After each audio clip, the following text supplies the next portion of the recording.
اب جب means a child آپ پڑھیں گے تو چائلڈ کو آپ پھر 2B سے جا کے ڈیفائن کریں گے کہ وہ کون ہے. تو اس کو آپ 2L کو ایسے پڑھیں گے کہ ہر وہ اوفینڈر جس کی عمر چائلڈ مین 18 سال سے کم ہوگی اور اس نے کوئی اوفینس جو ہے وہ کمٹ کیا ہے. اب اوفینس جو ہیں اس کو بھی 3 کیٹیگریز کے اندر اس کے اندر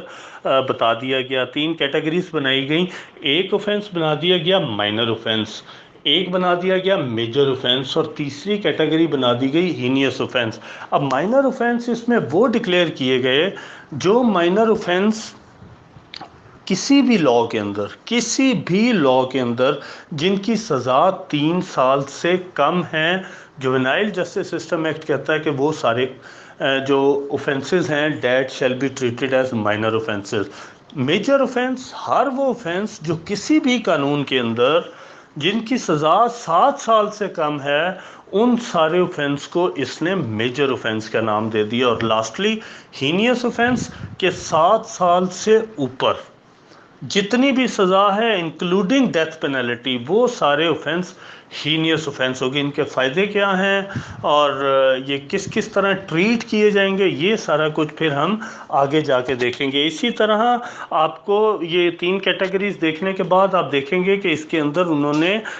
کوڈ جو ہے اس کو کرمنل پروسیجر کوڈ ہی بتایا. اس کے بعد آپ کو اس میں ڈائیورجن کا کنسیپٹ ملے گا، اور ڈائیورجن کا کنسیپٹ ڈیفینیشن کے حوالے سے یہ ہے کہ جو ایک ڈائیورٹ کرنا کہ ایک فارمل پروسیجر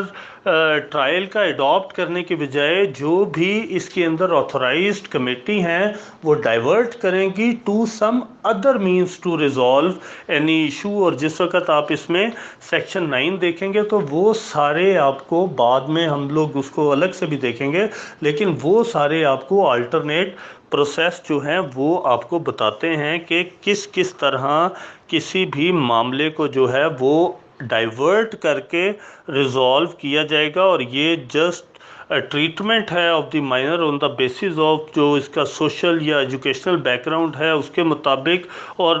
اس میں سے جو سیکشن 9 کے اندر جو ڈائیورٹیڈ یا ڈائیورجنس بتائی ہوئی ہیں اس میں سے پھر جو بھی کمیٹی بنے گی جوینائل جسٹس سسٹم کمیٹی، اور اس کے اوپر بیٹھ کے وہ ڈائیلاگ کرے گی یا اس کو ریزالو کرے گی، تو وہ ان میں سے کوئی بھی پروسیجر جو ہے اس کو اڈاپٹ کر سکتی ہے جسٹ ٹو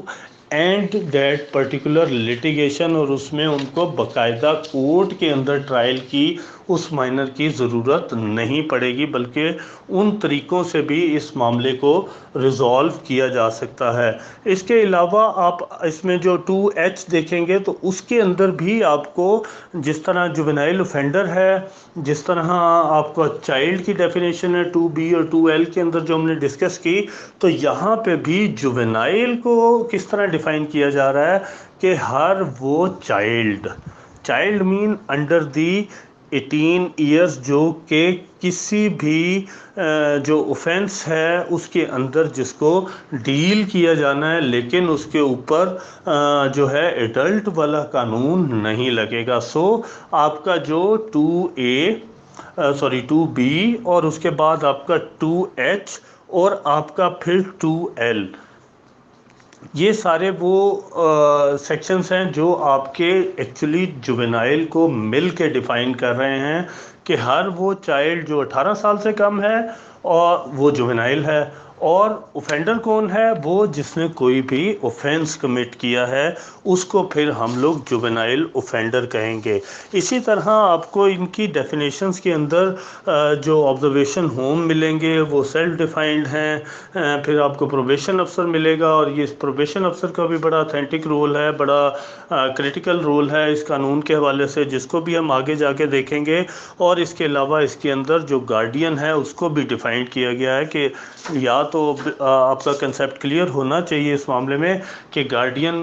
نیچرل ہوتے ہیں، نیچرل مین کے پیرنٹس، اور اگر پیرنٹس نہیں ہیں تو اس صورت میں ہر وہ شخص گارڈین ہوتا ہے جس کے پاس لا فل کسٹڈی ہوتی ہے. اور لا فل کسٹڈی کورٹ ہمیشہ دیتی ہے کہ in absence of any natural guardian, جس کو بھی کورٹ جو ہے وہ اپوائنٹ کرتی ہے کسی کی کسٹڈی کے لیے، تو he shall be deemed as the lawful custodian of that minor اور چائلڈ اور juvenile whatever you want to say, وہ اس کا جو ہے وہ گارڈین بھی اس کے اندر ڈیفائنڈ کیا ہے۔ اس کے علاوہ جو آپ کا سوٹیبل پرسن جو ہے وہ بھی اس کے اندر ڈیفائنڈ ہے، اور یہ بھی ڈکلیئر آلموسٹ کوڈ کرتی ہے،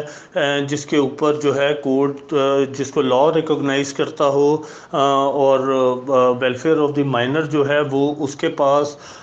جو ہے وہ سمجھتی ہے کورٹ کہ وہ ویلفیئر ہے یا اس کی پروٹیکشن ہے، اس کو اپوائنٹ کیا جا سکتا ہے، اور that is also defined as a suitable person in the juvenile justice system act. تو یہ آپ کی ساری ڈیفینیشنز ہیں جو کہ اس لا سے ریلیٹڈ ہیں، جس کے اندر اٹ سیلف ایمبیگوٹی کوئی نہیں ہے، ہر چیز جو ہے وہ کلیئر ہے، چاہے وہ جوینائل جسٹس سسٹم کمیٹی ہو، چاہے وہ ڈائیورژن ہو۔ پھر آپ کو اوفینسز کی کیٹیگریز بھی ڈیفینیشنز کے اندر ملتی ہیں کہ کس کس طرح کے اوفینس اس کے اندر ڈیل کیے جائیں گے، اور اس کے علاوہ جوینائل اٹ سیلف ڈیفائنڈ ہے کہ جوینائل ایکچولی ہوگا کون۔ پھر آپ کے میڈیکل آفیسر وغیرہ بھی اس کے اندر ڈیفائنڈ ہیں، اور وہ وہی میڈیکل آفیسر ہیں کہ اگر کورٹ کو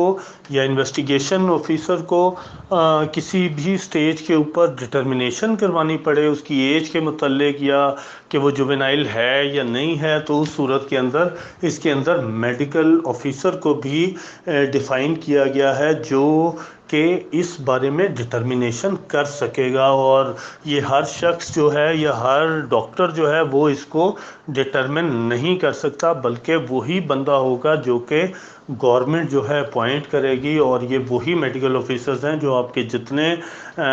ٹی ایچ کیو ہیں یا ڈی ایچ کیو ہیں یا جو آپ کے آر ایچ سی ہیں، اس کے اندر گورنمنٹ کی طرف سے اپوائنٹڈ ہوتے ہیں، ان ساروں کو میڈیکل آفیسر کہا جاتا ہے، جو کہ اس معاملے کے اندر بھی when it comes to the juvenile وہ اس کے اندر بھی میڈیکل آفیسر کے طور پہ ان کو پہچانا جائے گا، اور صرف وہی آتھورائز ہوں گے to conduct any direction or to comply any direction of the court or even by the investigation officer when it comes to the determination of any matter related to the age of the child or DNA or whatsoever۔ تو اس صورت کے اندر وہ medical officers کے through ہوگا۔